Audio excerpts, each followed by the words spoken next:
The year is 1972. The final Apollo mission to the moon has just been completed, and President Nixon has announced a new American spacecraft. This, the largest spacecraft ever launched by man, the first winged spaceship, the world's first reusable spacecraft.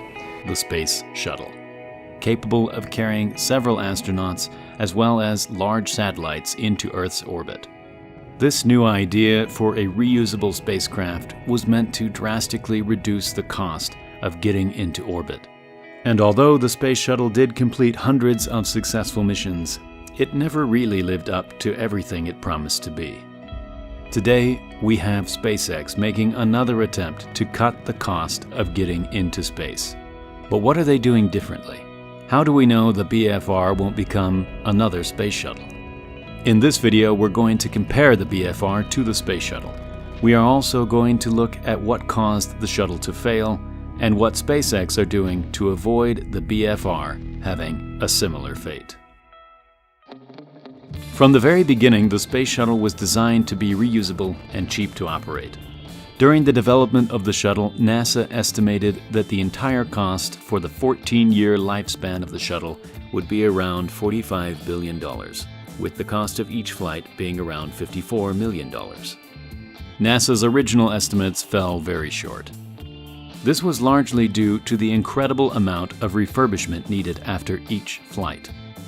The original idea was to have the shuttle quickly checked out between each flight, just like an airliner. This turnaround process was expected to take around 2 weeks. However, it would usually take around 3 months. Many months later. Get on with it! Get on with it!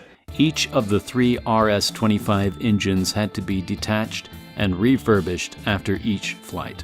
And since the propellants used for the RCS thrusters were so toxic, no other activity could be carried out on the shuttle while they were being handled.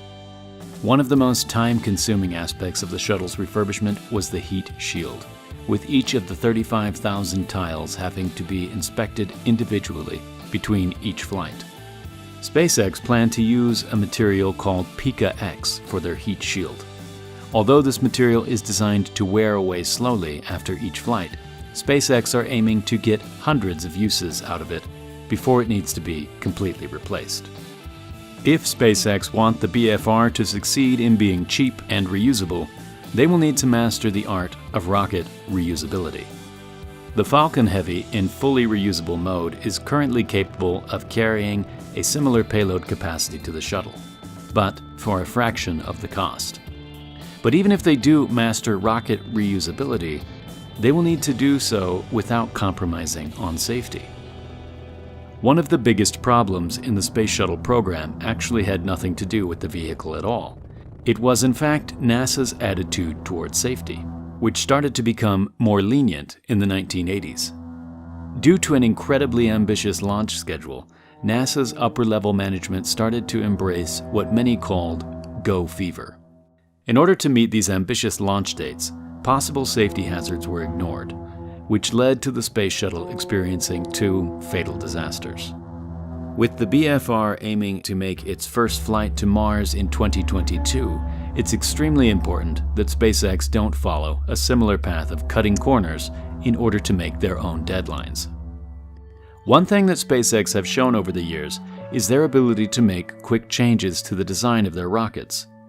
Andy Lambert of SpaceX once stated that no Falcon 9 was ever the same, with upgrades being made to every new rocket that rolled out of the factory. This rapid development allowed them to perfect the Falcon 9's propulsive landing technique. However, they also have had their share of failures, which won't be an option once they start launching humans on the BFR. Another thing that held the Space Shuttle back was the design and manufacturing process. The workload was spread across many different companies all over the country in order for the program to appear more attractive to Congress. This not only raised the cost of the program, but also added an extra layer of complexity to the entire construction of the shuttle. On top of that, NASA had certain stipulations for the Space Shuttle, often requiring outdated hardware to be used instead of developing a newer and more effective solution. Since SpaceX won't need to adhere to such specific requirements, they can design the BFR from a blank canvas.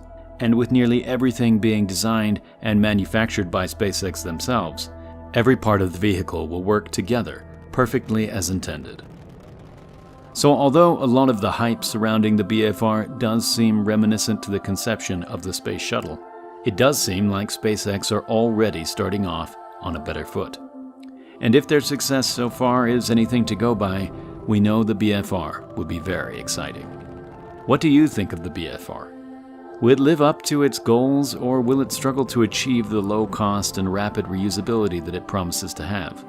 Let me know in the comments below.